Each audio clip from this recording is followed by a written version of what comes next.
Hello, Empowered Woman. Welcome to this episode of the Empowered Woman podcast. Before I get to today's guest, let me share with you about my upcoming program I launched in the back end of my Get on TV workshop, the Empowered Pitch. Do you want a bigger platform for your message? Is your heart set on impacting more and more lives with your work? I'm here to tell you, reaching your visibility dreams is more accessible than you could ever imagine when you learn about long-lasting exposure by mastering the art of the pitch. For 4 weeks, I'll be helping you find and reach out to visibility opportunities like TEDx, your local news, and more. You get access to my entire TEDx Intensive course, plus 2 live Q&As, and it's going to be so fun and so focused. We begin October 12th, and the link with all the details are in the show notes. Now, on to today's amazing guest. I talked with Patti Zorr, who is the book marketing strategist that thrives on helping authors scale their business with their book. She works with authors launching their first book and serial authors preparing to launch or relaunch their book, supporting them with strategy, timelines, advanced reader campaigns, book funnels, and so much more. Let's dive in.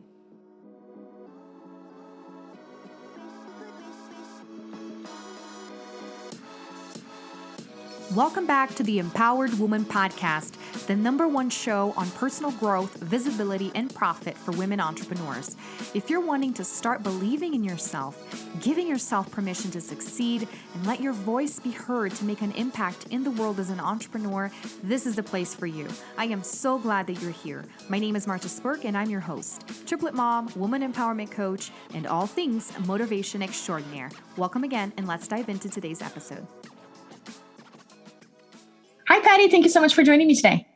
Yeah, absolutely. I'm excited to be here, and thank you so much for having me. Yes, I am so excited to chat as well. We connected recently, and it was so fun to see how many things we have in common, especially working with marketing, working with authors, all that good stuff. So I'm excited to hear more about your story. But before I have you introduce yourself, I always like to remind our listeners to share with us their takeaways. So as they're listening to this and taking notes, mental notes of the amazing nuggets of wisdom that you're going to be sharing with us, I would love for them to take a screenshot, share the episode online, or even just reach out to us on social media and tell us, I love the episode, loved getting to know Patti and all the things. So without further ado, tell us more who you are and what you do, Patti.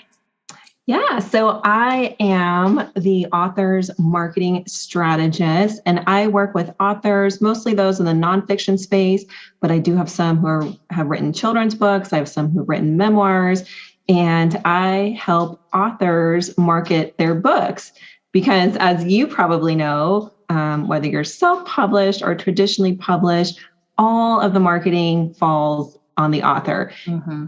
Even authors who work with big-time traditional publishers that receive six-figure advances. I've been on calls with the publishers and the author, and the publisher is asking, okay, what's your marketing plan? So that's where I step in, is I help with anything from strategy to building timelines. I'll also build book sales funnels, advanced reader campaigns, lead magnets, all the things. It's so much fun for me. Oh, and it's all so important.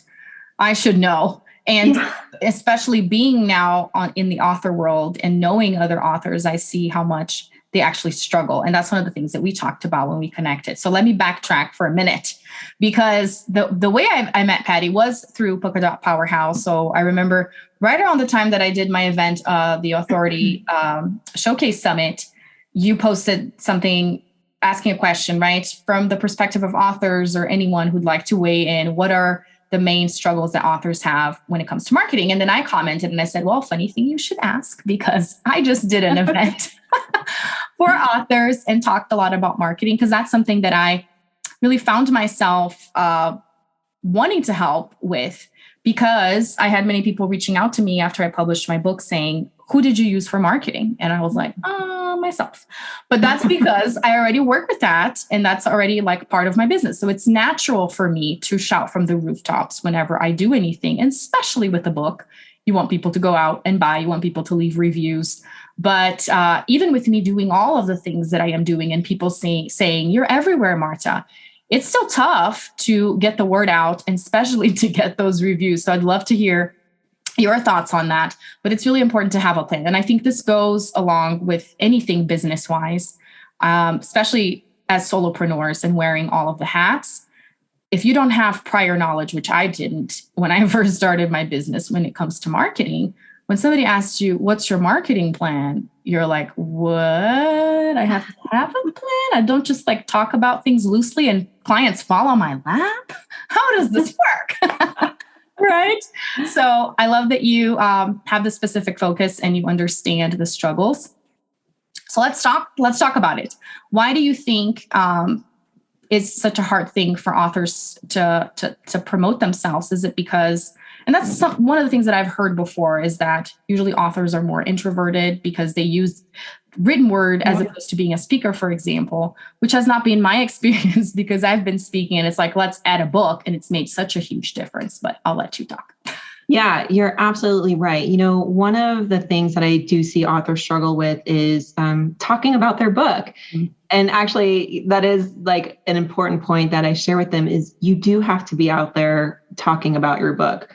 You should do it online. You should do it in person, join networking groups like the Polka Dots. In your email, if you have a list, anywhere and everywhere, be talking about your book. And I understand, right? It's hard to talk about ourselves. Yeah. It just is, I hear all the time entrepreneurs, even when we try to do things like our own branding, it's sometimes hard just to do those things. But it is really important because if you're not going to talk about your book, why is anybody else going to talk about your book? I think sometimes too, and maybe you can relate to this, is, there is fear. You pour your heart and soul, you put these words on paper, and people are going to give their opinion, right? Especially online. We love to give our opinion online. And I can understand the fear of somebody not liking your work and how that's soul crushing. I mean, you even hear celebrities, right, all the time, or big time influencers who have hundreds of thousands of fans and followers, and 99% of them love them. But it's that one comment that they just focus on. And I think it's just understanding that, you know what, there's good reviews, there's bad reviews. Yeah. And actually, if you have a bad review or a negative review, it's actually a good thing, because typically as reviewers, we don't trust reviews. When we see there's all 5-star reviews here, we think there's no way, nobody's that perfect. Nobody's that good. Yeah. And I'm sure even, go to best-selling authors' books and you'll see I've got a couple 1 and 2 stars in there too. Yeah. And actually something really fun is it's actually good research for you. So, take it and absorb it and think okay, do they have a valid point? If not, I've seen authors actually post the bad reviews and come on and talk about it and have fun with it. And even kind of answer the question or whatever the concern was. So you can even have fun with the bad reviews too, right? So that's so true.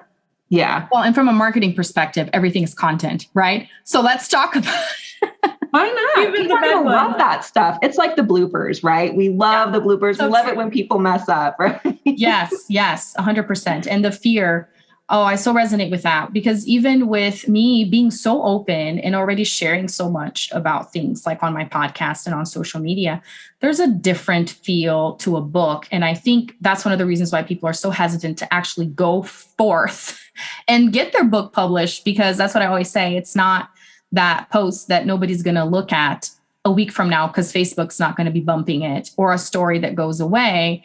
Granted, you could pull your book off the shelf and all of that, but it's a different feel because it's more permanent.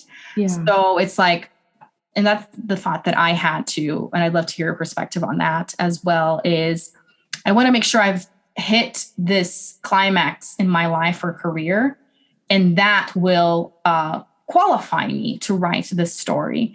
But then once I understood that it could have several chapters, and that's the several books that you can write, right? It doesn't have to be just one. It's no, this is a piece. And then as I learn and grow, I can have another piece, and then people can enjoy all of these different pieces.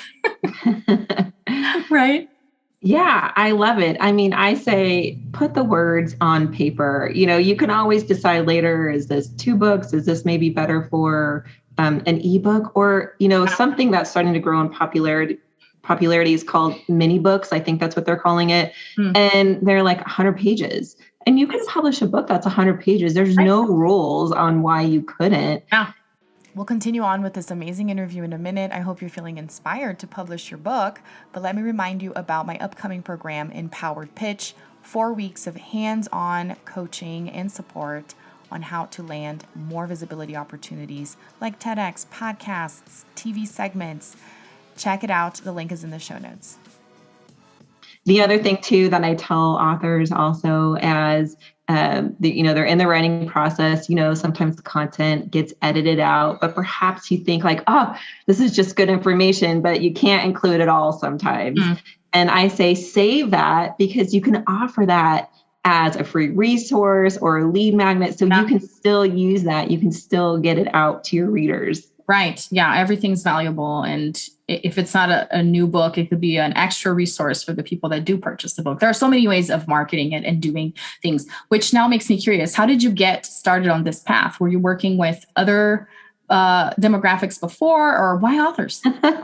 Yeah. So I actually have been a digital marketer for over 20 years, or in the marketing space, because digital marketing wasn't really around 20 years ago. Right. Not like it is today. Yeah. But yeah, I was actually I worked for a company in the corporate world, a consumer goods company, and the company was doing really well, was really successful. And I had one of those moments. I was going on my 10-year anniversary and kind of looked around in my cubicle and thought, is this really what I'm doing for the rest of my life? And just something didn't feel right anymore. And I knew there was something else. I didn't know what it was. And actually what was happening at the same time while I was exploring this new feeling, I also was starting to self-destruct as well. My relationships were suffering. I had a bad attitude. Just something was off. Something wasn't right. And I actually started getting into meditation and just picking it up, like watching YouTube videos, just getting in that space of quiet and learning to just release and open up and just let the universe, send me a sign, tell me what to do. And so I started reaching out to my network and just kind of feeling out.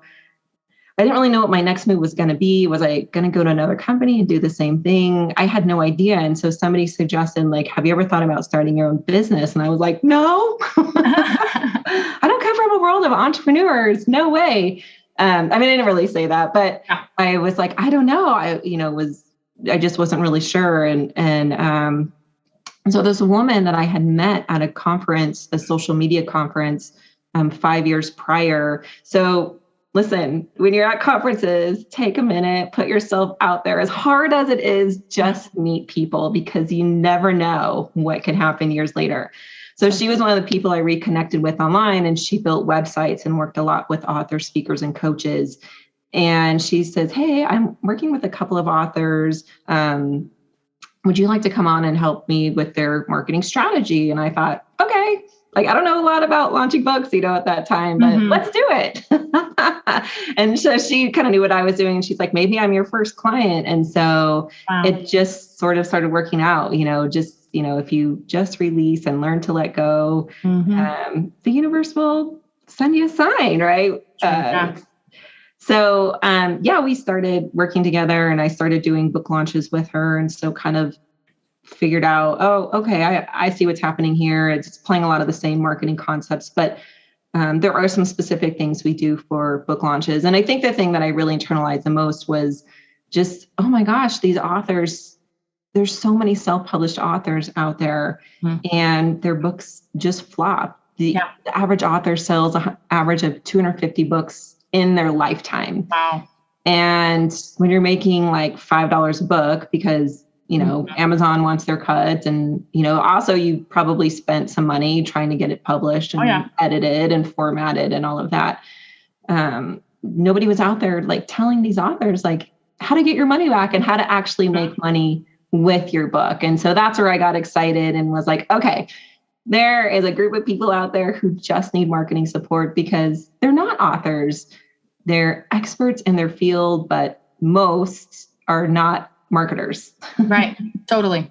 Oh, that's so good. I love hearing that story, especially going from corporate to entrepreneurship and the fears and the risks involved and all of that, and the trusting the process and surrendering and things just coming to you and finding you. Like there's so much of that. And it's hard to trust that, right? And to be like, I'll just go with the flow and see where this takes me. It seems so irresponsible with the way that we've been conditioned and raised. But it's really about finding ourselves, finding the path and our talents really, and things that light us up. So you threw lots of different terminology at us. And some people that are not authors may not even know what half that stuff means, right? When you talked about doing the advanced readers campaigns and all that good stuff. So tell us like the rundown of, okay, Patti, I understand I have to have a marketing plan to launch my book so that I sell more than 250 copies in my lifetime. What do I need to do? So the number one thing that I recommend for all authors is that they implement a book sales funnel as part of their marketing campaign. Now, this could be for authors who are already published, who are getting ready to launch their book, want to relaunch their book. You can relaunch your book again and again, because once you have a book, you're always marketing your book. Mm-hmm. So, and the reason why I like a book sales funnel for a couple reasons. One, because if as an author, you have your book on Amazon and you're sending people right to Amazon to buy your book, you have no idea who your readers are. Now, Amazon's collecting data on all those people buying your book, but as an author, you're missing out on all of that. Somebody's buying your product. They're consuming hundreds of pages of content that you wrote. You want to know who those people are. Mm-hmm. So that's where I build the book sales page for them. And what we do is we offer things like free resources. So now you're attracting readers to your book sales funnel because you've given them a few carrots, a few things of value. These items too, I say, should be more valuable than the book itself. Don't just put a couple of PDF downloads out there with some bullet points on them. Actually make them of value. Because now people are going to be like, okay, they might want your free resources more than they want the book itself. Yeah. But in order to access the resources, they've got to buy your book. Mm-hmm. And it's maybe a $12 to $20 purchase. So it's a very low barrier to entry. And that's why I say, make those resources valuable. Now you're, with the book sales funnel. So your reader has to opt in to get access to those free resources. And part of that opt-in is that they have to provide their order number. So you're selling books and now you're offering resources. Now, some things you can do, and authors like Brendan Burchard, who are best-selling authors over and over again, he does this with his launches. Jenna Kutcher, who's doing a launch, she's doing the same thing now. So this isn't anything like I pulled out of the air. You'll see a lot of best-selling, high influential authors do these same things too. So how you can pre-sell books. So I tell authors all the time, you want to start marketing your book while you're still writing it. Right. First, because you need time to warm up your audience. And just like you're in a movie theater, I went to watch Top Gun, but I think we sat through like 15 or 20 minutes of movie previews for movies coming out 6 months from now. But that's the movie studio getting the audience excited for what's going to come out. They're warming the audience up. So you don't want to wait till launch day and be like, okay, I have a book. Mm-hmm. And then, it's like crickets.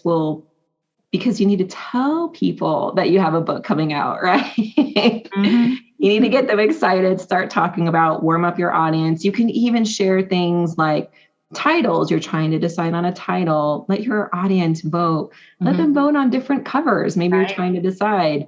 You may already know what you want, but it's okay. Let your audience vote on it, right? Mm-hmm. Yeah.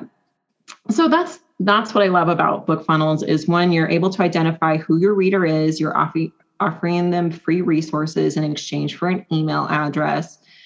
The other thing with a book funnel is now that you've identified your reader, you can now ask them to review your book because as you know, the Amazon algorithm loves book reviews. And if you want your book to be served organically on searches or like searches on Amazon, you're going to need some reviews. And the more reviews you have, right, the more likely your book is to be, served in those searches. Mm-hmm. So now you're able to follow up with the reader. You're able to nurture them, love them, serve them, ask them what they thought. You could do research with them. If you need help with case studies, you can. So there's all kinds of things, right? Now you're building your list, you're growing your author platform. I have an author now, and she's looking at working with a traditional publisher, but she doesn't have a list right now. And I said, listen, they're going to ask, how big is your list? So let's start building your list right now. So that's the advantage too, because maybe your first book is self-published, but maybe your second or third book, you are going to want to shop it out to a traditional publisher. So you want to start building your list now. Totally. So the book funnel, you attracted your readers because you offered some free resources that are really good, really juicy. You brought them into your world. Now you have their email address. You're nurturing them. You're building your author platform. You're getting more reviews. And now what you can do, the way the book sales funnel works as well, is after people have opted in, you can now serve them with an upsell. So it could be something like a course that you offer. So now your average order value from a $12 sale or $15 sale on Amazon could now potentially be $37.97, $197, $1,000, right? You could offer tickets to a mastermind, coaching, consulting, anything you sell in your business. But now you're really using your book to make money with your book for your business and really increase your return on investment. Because book sales alone, it's just not going to give you a huge return other than, of course, help you, build authority, which there's a lot to be said for that too. But unfortunately, gotta be realistic. We can't pay the bills on just authority alone. Yeah, totally. Oh, these are such amazing tips. And I know you have more amazing tips in a free resource. Tell us more about it. Yeah. So you can visit pattizorr.com, P-A-T-T-I, Patti with an I, Z-O-R-R. And yep, I have free resources available on there all the time. So definitely anytime you can contact me through my website as well. I do offer free discovery calls. So I just love this. I can talk about this forever and ever. That's so good. Well, thank you so much for sharing more tips. And before I let you go, I would love to go through my rapid fire questions and see what you have to say for these 5 different steps in my framework. Are you ready? Okay, I'm ready. Okay, so whatever comes to mind. First one is notice yourself. Secure. Nice. Next one is listen to yourself. I'm going to say, like questioning, like sometimes I do question my decisions. Okay. No, that's good. It's honest. The next one is forgive yourself. Yeah, you have to. Yeah. Next one is empower yourself. Oh, I just think confidence. And last but not least, transform yourself. Do something that scares you. Oh my gosh. Yeah, that's a great way to empower yourself. Forgive yourself. Do all of it. Yeah. Like publishing a book. That's right. For all the people out there that are still sitting on the fence, procrastinating, just get it done. Do a mini book. It's interesting that you mentioned that because my book is actually about 100 pages long. And some people have asked me, it's like, did Amazon do something funky? Was it supposed to be like a what do they call coffee table book? And I was like, yes, I want people to actually read it from back to back. So it was intentional. Love it. Well, thank you so much, Patti, for sharing your wisdom with us. I hope lots of ladies and the guys who listen to the episode, to the podcast, will contact you and get your help to get the word out about their books. I will make sure and put all the links in the show notes. And thanks again. Thanks so much for tuning in today. I hope you enjoyed this amazing interview. Connect with Patti. Her links are in the show notes. And once again, go check out my upcoming program, Empowered Pitch, if you really desire to land more visibility opportunities for your business, get your message, get the word out. Until next time, bye.